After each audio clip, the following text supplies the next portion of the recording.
తెలంగాణలో ఖరీఫ్ సీజన్ కు ప్రభుత్వం పకడ్బందీగా సన్నాహాలు చేస్తోంది. సీఎం రేవంత్ రెడ్డి సూచనలతో మంత్రి తుమ్మల వ్యవసాయ రంగంపై మరింత ఫోకస్ పెంచారు.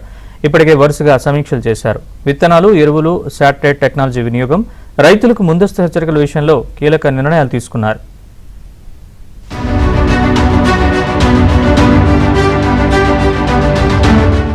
ఖరీఫ్ సీజన్లో రైతులకు ఎలాంటి ఇబ్బందులు తలెత్తకుండా ప్రభుత్వం ముందస్తు చర్యలు చేపడుతోంది. ఈ క్రమంలో వ్యవసాయ శాఖ మంత్రి తుమ్మల నాగేశ్వరరావు విత్తన కంపెనీలు, ఎరువుల డీలర్లు, వ్యవసాయ శాస్త్రవేత్తలు, కృషి వ్యాస్ ప్రతినిధులతో సమావేశమయ్యారు. 7 రకాల సన్న వరి విత్తనాల లభ్యతపై ప్రత్యేకంగా దృష్టి సారించిన మంత్రి బీపీటీ 5204, తెలంగాణ సోనా, హెచ్ఎంటీ సోనా సహా 7 రకాల విత్తనాలను రైతులకు విస్తృతంగా అందుబాటులో ఉంచాలని ఆదేశించారు.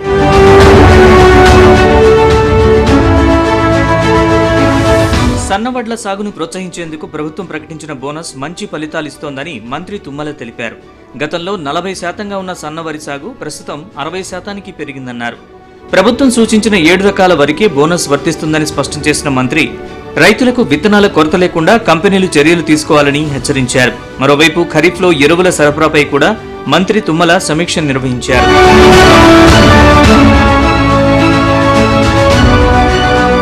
దేశంలోనే తొలిసారిగా భూమికి అనుసంధానం చేసి సాగు విస్తీర్ణం ఆధారంగా యూరియా పంపిణీ చేసే యాప్ని తెలంగాణ ప్రభుత్వం తీసుకొచ్చిందని తెలిపారు.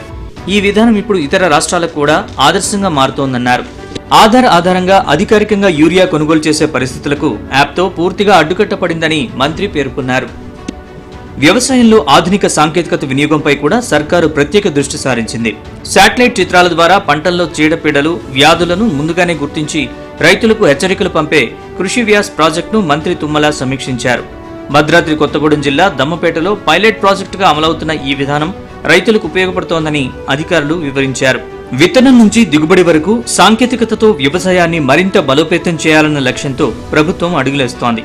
ఖరీఫ్ సీజన్లో ఈ చర్యలు రైతులకు ఎంత మేర ప్రయోజనం చేకూరుస్తాయో చూడాలి.